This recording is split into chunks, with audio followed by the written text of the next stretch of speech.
Bonjour à tous. Donc, je m'appelle Afaf, je suis la présidente du centre culturel. Je suis la présidente de l'association Bonjour Corée.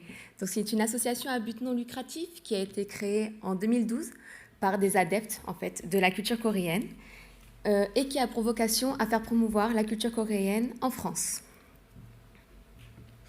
Donc, pour cette conférence, j'aimerais donc vous présenter l'association, donc nos événements passés et à venir, et où nous trouver si vous avez besoin de renseignements ou si vous voulez nous contacter pour autre chose. Donc, aujourd'hui, l'association compte plus d'une vingtaine de membres actifs. Nous sommes tous bénévoles, donc nous travaillons tous à côté, et nous avons une passion pour la culture coréenne. Cette association donc, a un bureau avec la présidente d'honneur qui est la créatrice et fondatrice donc, de l'association Bonjour Corée, la secrétaire, la trésorière et la secrétaire adjointe. Il y a 21 membres actifs, donc bénévoles, pour travailler sur ces projets et donc aider à faire connaître la culture coréenne en France. Donc que faisons-nous ? Dans un premier temps, nous avons l'événementiel, nous organisons des projets avec des partenaires comme le Centre culturel coréen ou encore l'Office de tourisme national de Paris. On coordonne aussi des événements. Si des personnes ont besoin d'aide, nous sommes là pour les aider et les guider.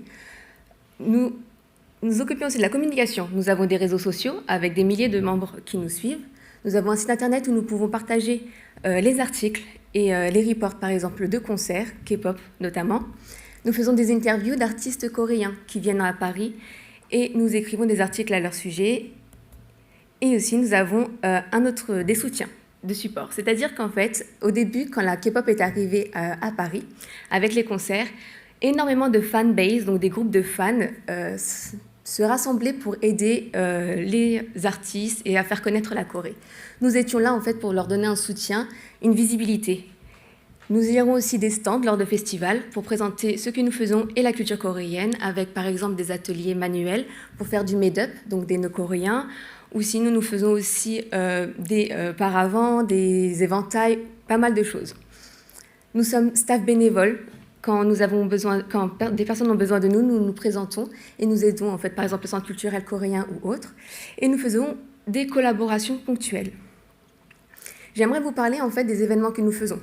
Donc, culturel ici, c'est-à-dire que nous faisons la Drama Party, qui est une journée consacrée aux séries coréennes. Donc, on a parlé du cinéma juste avant.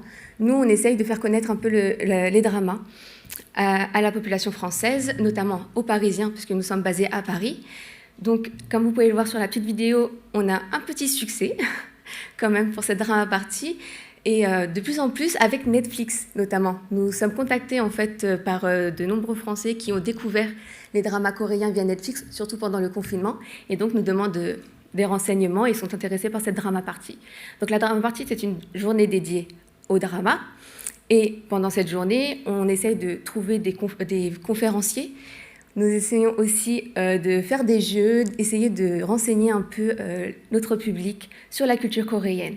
La Drama Party est également une journée où on essaye de mettre en avant un thème, c'est-à-dire par exemple, comme on parlait juste avant, du webtoon, où nous avions eu une Française qui a commencé à écrire des webtoons pour Dailytoon.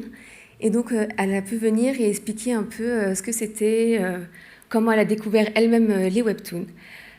Nous sommes en partenariat avec Coréa Nantes, notamment Coréa Braise et Kasakan 4, qui sont également des associations françaises. En fait, eux-mêmes, dans leur ville, donc à Nantes, à Rennes et à Nancy, ils font la Drama Party. Donc, c'est un très bon moyen, en fait, pour faire découvrir la culture coréenne. Ensuite, nous avons la Quête franco-coréenne. La Quête franco-coréenne est un événement très nouveau, un peu comme Running Man, l'émission coréenne que vous connaissez sûrement. Donc c'est un parcours en équipe dans Paris pour faire découvrir les lieux coréens. Donc en fait, des équipes sont formées de 10 personnes maximum. Des énigmes leur sont données et ils doivent parcourir donc Paris avec métro, vélib, vélo, à pied, comme ils veulent, pour arriver à ces points précis. Et donc, après, essayer de gagner. Donc, 6 lieux parisiens, 10 équipes et donc 60 participants. Nous avons donc la Beauty & Co d'hier à aujourd'hui, qui est notre dernier événement en date.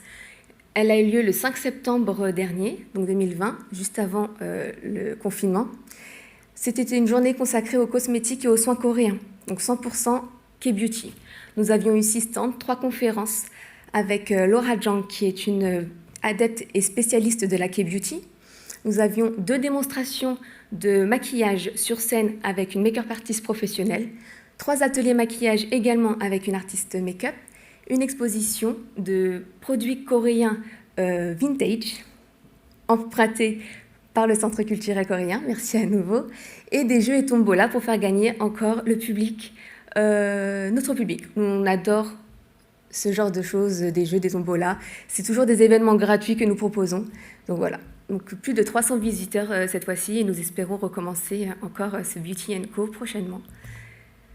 Nous avons Miam to Niam. Miam to Niam est un concept assez drôle. En fait, une membre de notre association adore la cuisine coréenne, est une très bonne cuisinière. Donc elle propose en fait des recettes. Par exemple, on a ici le jjajangmyeon, le dalgona coffee qui était un café, un type de café très en vogue en Corée du Sud l'été dernier, et le japchae, donc que des plats coréens.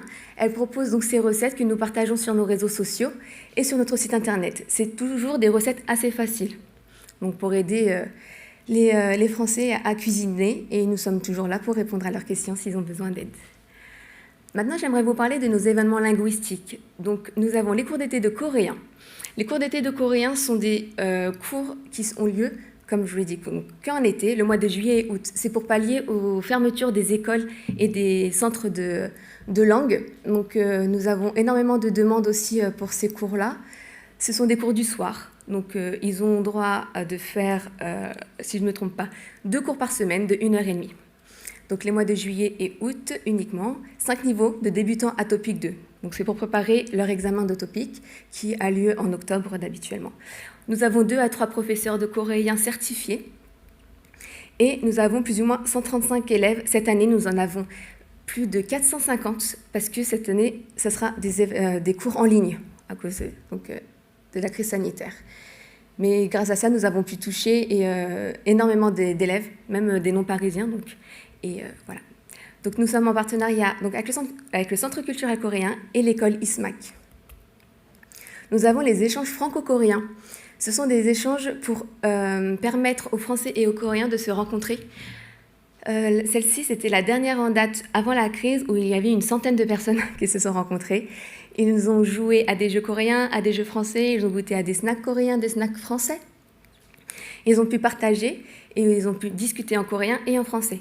Donc c'est une demande qui nous est faite de la part des Coréens et de la part des Français pour se familiariser. Nous avons aussi les événements K-pop, donc K-pop Dance Battle et K-pop Dance Workshops. La K-pop Dance Workshops, en premier, c'est des stages de danse K-pop que nous organisons avec des professionnels venus de Corée, donc ce sont vraiment des chorégraphes et des backdancers de idol qui viennent en France pour donner des cours, 2 cours le samedi et 2 cours le dimanche. Nous avons eu donc Bae Jong et Park Juni. Bae Jong, que vous connaissez sûrement, qui est une des chorégraphes de Police 101.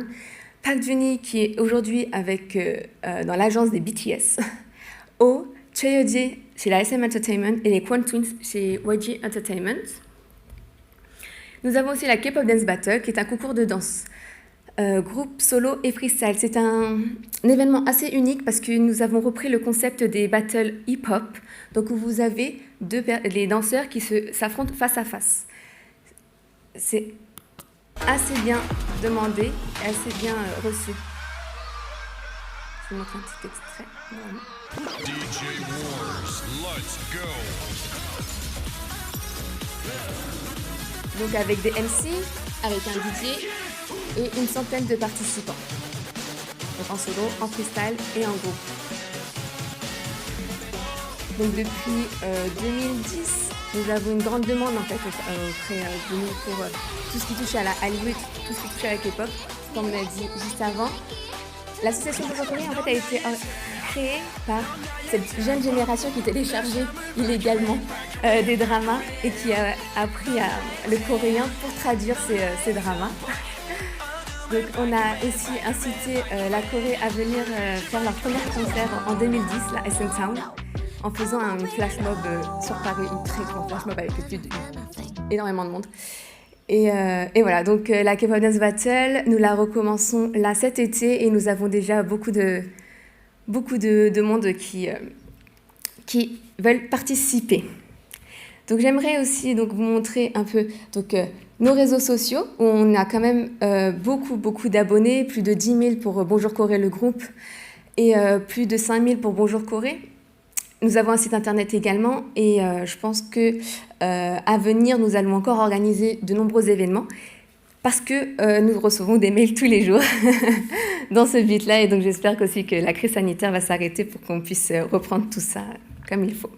Voilà pour Bonjour Corée. J'espère que vous nous suivrez et que vous ferez appel à nous. Merci à vous.